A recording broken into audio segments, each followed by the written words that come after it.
Welcome to the deep dive. Our mission today feels, well, incredibly urgent.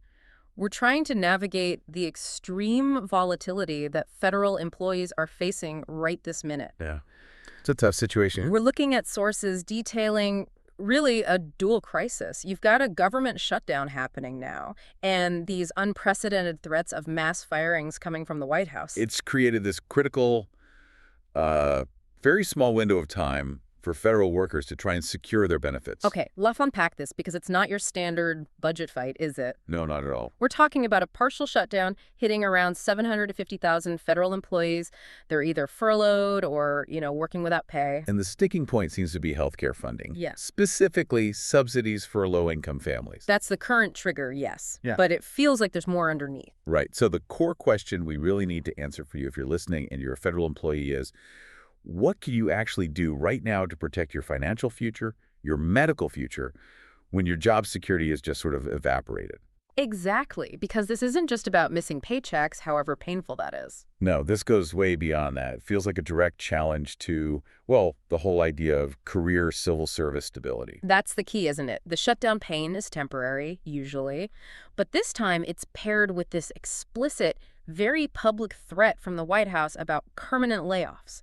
Mass layoffs. Chaos layered on top of instability, like you said. So what makes this so different? Usually a furlough means you're temporarily off, but you get back pay eventually. Right. That's the standard playbook. Yeah. But here's where it gets really alarming. We're seeing reports, based on comments from people like OMB Director Russ Vought and Vice President J.D. Vance, that the White House has told agencies to actually prepare for outright firings. Firings, not furloughs. Using the official term RIFs, reductions in force. Exactly, RIFs.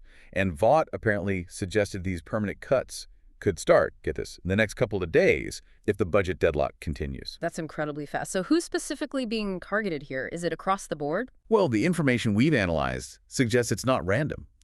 The administration is openly saying they want to target agencies and programs they see as favored by Democrats. Quoting here, cutting programs that they like. Yeah. So that points towards regulatory agencies, environmental programs, social service departments. Those seem to be in the crosshairs for these potential RIFs. And this ties into bigger plans, doesn't it? We've heard about things like Project 2025. Absolutely.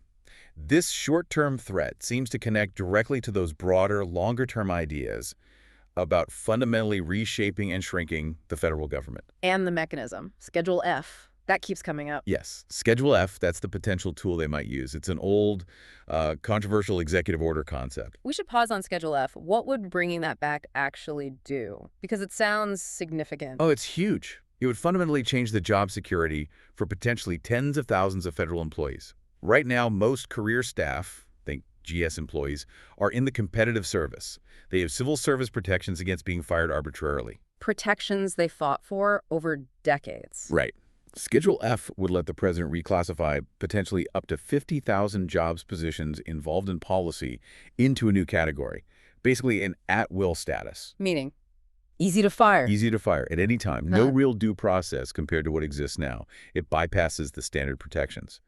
So, yeah, this kind of sweeping reorganization, a potential mass purge of career civil servants, it's really unprecedented in modern times. Okay, that context is crucial. And it leads right into our next point. The uneven impact of the current shutdown. It really highlights who's most vulnerable right now. Exactly. The departments that seem to be political targets for downsizing are also the ones hit hardest by the current furloughs. It's like a double whammy. Let's look at those numbers because they are stark. The EPA, Environmental Protection Agency, nearly 89% of staff furloughed. 89%. Basically shut down. Department of Education, 87% furloughed. Commerce. 81% furloughed. Department of Labor, 76%. HUD, Housing and Urban Development, 71% furloughed. I mean, those agencies are practically dark. Services stopped, people aren't getting paid, and they're the ones being talked about for RIFs. Now, contrast that, right? Look at agencies deemed essential or perhaps less politically targeted right now. The VA, Department of Veterans Affairs, 97% working, only 3% furloughed. Okay, big difference. Department of Homeland Security, DHS, 95% working, only 5% furloughed. Social Security Administration, 88% operational. So the takeaway here is the agencies facing the most immediate furlough pain, EPA, Education, Labor, HUD, Commerce, they are also the most vulnerable to these threatened mass firings. It's this convergence of crises. And it means if you work in those areas, you need to think about defense. Now, what can you actually do? And that brings us straight to the most critical, actionable advice we found in the sources: workers' compensation. OWCP. That's right, Federal Employees Compensation Act, FECA, administered by OWCP. If you are a federal employee and you've been injured on the job, even something you think is minor, maybe a strain, a repetitive motion issue, a slip, the advice is just screamingly clear. Do not wait. Don't wait, especially now. With RIFs potentially days away, filing an OWCP claim seems to be the single most important protective step you can take right now. It's about locking in benefits while you still can. Let's break down why filing while you're still employed is so critical. There are time-sensitive benefits. Okay, like what? Let's take a traumatic injury. A specific event like a fall, a sudden lift injury, something like that. You file Form CA-1 for that. CA-1. If you file that CA-1 within 30 days of the injury happening, you guarantee your right to something called continuation of pay, COP. Continuation of pay? What does that mean in practice? It means you can receive up to 45 calendar days of your regular pay, your full salary, while you're recovering from that traumatic injury. It's a crucial, immediate financial cushion. 45 days, that's significant. And what happens if you miss that 30-day window or you wait until after? Well, after a potential RIF. You lose the automatic right to COP. You might still be eligible for other wage loss compensation later through Form CA-7, but that immediate guaranteed 45 days of pay, that's gone, vanished. Okay, so timing is critical for COP. Yeah. What about just getting the claim filed and documented? Is that easier while you're still employed? Oh, vastly easier. That's maybe the biggest procedural advantage. While you are an active employee, your supervisor has a legal duty to accept your claim form, sign it acknowledging receipt, and forward it through the agency channels promptly. They have to process it. Yes.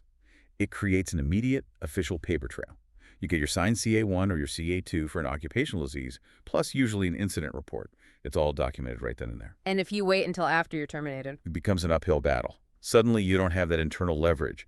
Your former supervisor or agency might be uncooperative, or maybe they've moved on. HR isn't obligated to help you in the same way. So filing later looks suspicious. It can, yeah.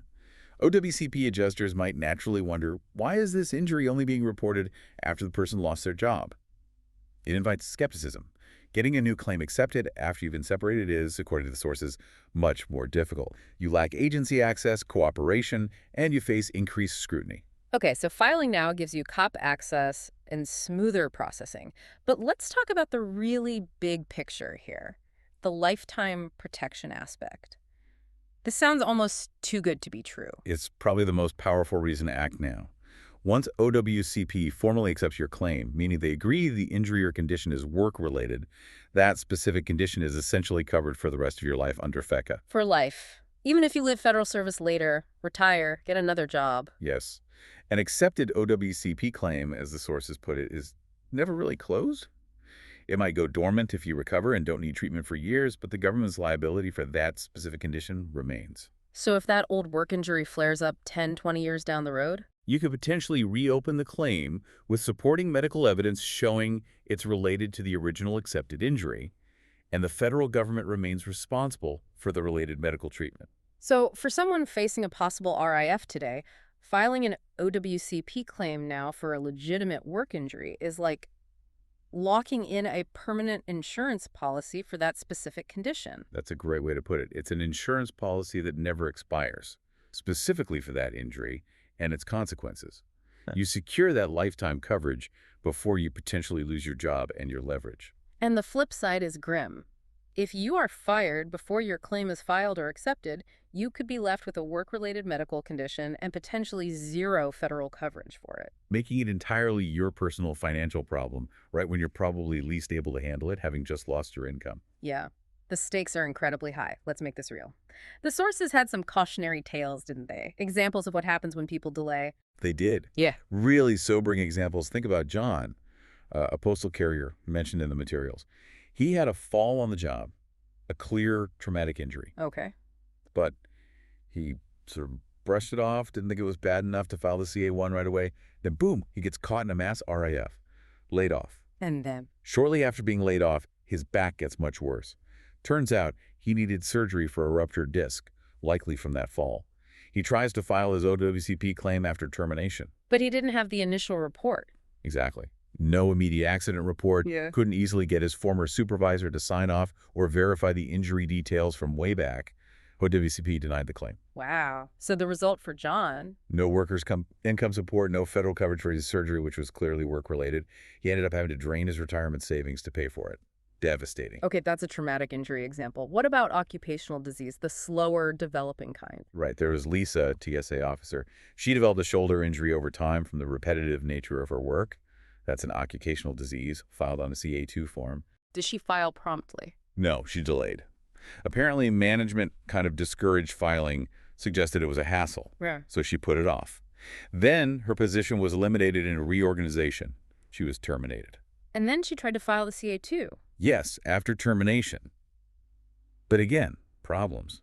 The management structure had changed, people she worked with were gone, her claim just stalled, no initial documentation from when the symptoms started, lack of cooperation. So what happened to her? She ended up having to use her expensive private insurance for treatment, like physical therapy. And crucially, she missed out on potential OWCP wage loss compensation she really needed while she was out of work trying to find a new job. These stories, they really drive the point home. John and Lisa's experiences just underscore the lesson. Don't delay. Report the injury. File the claim now. Learn from their mistakes. Act now while you still have the status and the access as an employee. Okay, but let's be honest. This OWCP process sounds intimidating. Forms like CA1, CA2, CA7 for wage loss. It's complex, especially when you're already stressed about a potential shutdown or firing. It absolutely is complex. It's a bureaucratic system, and mistakes on the forms or missed deadlines can easily lead to denial, even for legitimate injuries. But the good news is there's help available, right? Specialized help. Yes. The sources we looked at mentioned that there are specialized resources out there. For example, specific medical practices, like the Restore Muscle and Joint clinics mentioned in the Kansas City and St. Louis areas, that actually have dedicated OWCP case managers right on their staff. So not just doctors, but people who specifically handle the OWCP paperwork side of things? Exactly. These case managers are described as experts, trained specifically in Department of Labor, OWCP regulations and procedures. They know the forms, the deadlines, the evidence needed. What do they actually do for the employee? They essentially guide you through the whole process. They help ensure the CA1 or CA2 is filled out correctly, that the medical evidence supports the claim, that the CA7 for wage loss is filed properly if needed. They make sure deadlines, like that critical 30-day COP window, are met. One source described them as paperwork bodyguards. That's a good description. They handle the bureaucratic heavy lifting and help prevent those common errors that could take a claim. And importantly, is this service expensive? Because people are already worried about money. That's a key point. These types of clinics, the ones specializing in OWCP, typically provide this case management and claims assistance at no charge to the injured federal employee. Their medical services are billed to the Department of Labor once the claim is accepted. So you get expert help navigating the claim without adding another bill to worry about right now. Exactly. It removes a major barrier for employees who need help but are financially stressed. Okay, so wrapping this up, this deep dive really underscores that in this incredibly unstable climate with a shutdown ongoing and the very real imminent threat of mass RAFs, the single most important defensive move a federal employee with a work injury can make is to file that OWCP claim immediately. Don't hesitate. Don't downplay the injury. Don't wait to see what happens. File now. Because the core benefit, if that claim is accepted, is potentially life-changing. Absolutely. You secure that potential lifetime coverage for the medical consequences of that specific injury. That coverage stays with you regardless of whether you keep your federal job, get RIF'd, retire, whatever happens down the road with politics or budgets. It's the difference between potential financial ruin from a work injury and having that medical security locked in. A stark difference. So we always like to end with a thought for you, the listener, to consider. Given everything we've discussed, the current political environment, Project 2025, Schedule F, this explicit threat to civil service jobs, how might this period of intense fear about mass firings fundamentally change how federal employees think about job safety and reporting injuries, even long after this specific crisis passes? Yeah, will this create a chilling effect? Or will it make people more vigilant about documenting everything? Something to definitely chew on. Something to think about. That's all.